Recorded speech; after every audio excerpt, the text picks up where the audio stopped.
चलो बच्चों, तो हेलो एरीन हेलो एल्केन वाले चैप्टर के 3 इंपॉर्टेंट टॉपिक और डिस्कस करते हैं। तो जैसे पहला टॉपिक हमारा क्या है, how is DDT form, right its function. DDT हम बनाते कैसे हैं और डीडीटी का फंक्शन क्या होता है। तो पहले हम देखते हैं इसकी प्रिपरेशन। तो देखो यहाँ पे क्या है, यहाँ पे अपना बेटा क्लोरोबेंजीन है, ये क्लोरोबेंजीन है और ये क्लोरोबेंजीन है। मतलब जब हम बेंजीन के साथ Cl जोड़ते हैं तो हम बोलेंगे क्लोरोबेंजीन। तो ये 2 क्लोरोबेंजीन हैं जिसको हम रिएक्शन कराते हैं क्लोरल से। क्लोरल क्या है, जब CCl3 और डबल बॉन्ड OH, जब ये हमारा CCl3 से CHO जुड़ता है तो उसको हम बोलते हैं क्लोरल।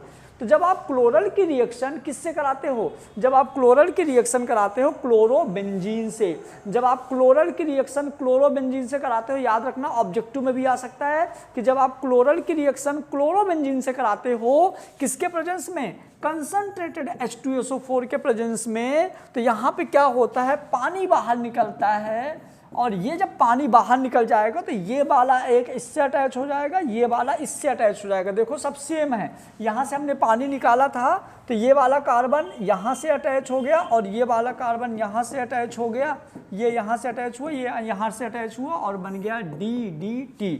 मतलब डाई क्लोरो, दो क्लोरीन तो डाई क्लोरो, फिर डाईफेनाइल, मतलब बेंजीन से यदि कुछ जुड़ा होता तो फेनाइल बोलते हैं। और ट्राई क्लोरो एथेन, 2 कार्बन तो हो जाएगा ट्राई क्लोरो एथेन। तो डाई क्लोरो डाईफेनाइल ट्राईक्लोरो एथेन, ये बन जाएगा आपका DDT। और यदि हम DDT की बात करें तो इसकी डेफिनेशन में क्या लिखे हैं, DDT di chloro diphenyl trichloroethane is form by the condensation of 1 molecule of chloral with the 2 molecule of chlorobenzene. मतलब एक मॉलिक्यूल आपका क्लोरल है जहां पे आपका double bond C double bond OH और साथ में CCl3 है ना, तो वो हो जाए 1 molecule of chloral with 2 molecule of chlorobenzene. It is in chlorobenzene in the presence of concentrated H2SO4।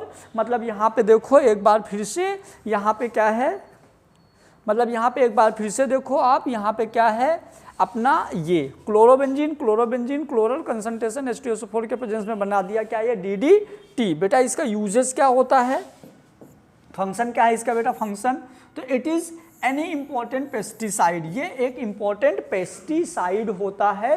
तो ये रहा आपका DDT।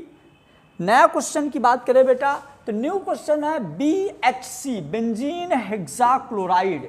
न्यू क्वेश्चन क्या है हमारा, BHC बेंजीन हेक्साक्लोराइड। ये बहुत आसान है, जब आप बेंजीन को 3 मॉलिक्यूल्स ऑफ क्लोरीन से रिएक्शन कराते हो, जब आप बेंजीन को 3 मॉलिक्यूल्स ऑफ क्लोरीन से रिएक्शन कराते हो अल्ट्रावायलेट के प्रेजेंस में, तो आपका बनता है 666। मतलब कि यहाँ पे हर जगह एक हाइड्रोजन है, हर जगह हाइड्रोजन है, हर जगह हाइड्रोजन है। तो आपका बनता है C6, आपका बनता है C6 S6 और Cl6। तो ये तीनों 6 हैं, इसलिए हम इसको 666 भी बोलते हैं। तो हम इसका IUPAC में क्या बोलेंगे, BSc का इट इज 1 2 3 4 5 हेक्साक्लोरोहेक्सेन, हेक्साक्लोरोसाइक्लोहेक्सेन। क्या, hexachlorocyclohexane. It is obtain by heating benzene with the chloride in the presence of sunlight. इसका प्रिपरेशन के लिए हम क्या बोलेंगे, प्रिपरेशन के लिए बोलेंगे it is prepared by chlorination of benzene. Chlorination of benzene मतलब बेंजीन को क्लोरीन से रिएक्शन कराना in the presence of ultraviolet light. तो जैसे हम बेंजीन को 3Cl2 मतलब 6 क्लोरीन इसमें ऐड करेंगे तो यहाँ पे देखो, यहाँ पे एडिशन हो जाएगा, ऐसे ये ऐड होके हमारा क्या बना देंगे, ये BHC बेंजीन हेक्साक्लोराइड। क्लियर। इसके यूजेस क्या होते हैं बेटा, तो यूजेस आप देखो, it is important pesticide and use in agriculture, it is called Indane या 666। क्लियर। तो ये हो गया आपका BHC। और एक लास्ट क्वेश्चन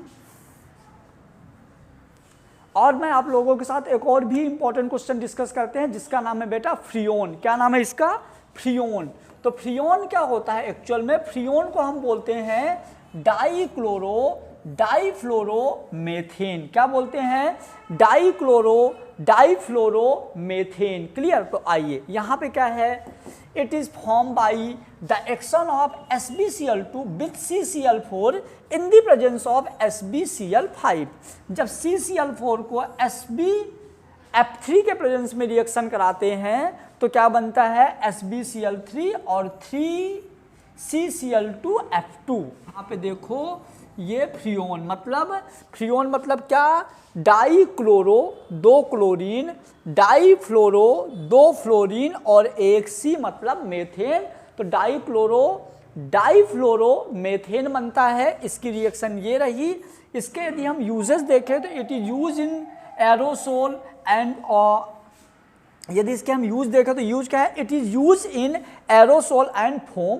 दूसरा यूज देखें तो use as the cooling agent in refrigerator में कूलिंग एजेंट का काम करता है। तीसरा फंक्शन है इट इज नॉन पॉइजनस, ये पॉइजनस नहीं होता है, एक्चुअल में ये प्रॉपर्टी है, फिर भी आप ये तीनों पॉइंट फ्रियोन में लिख सकते हैं। तो ये भी आपके एग्जाम में 2 मार्क्स के आने के चांस हैं।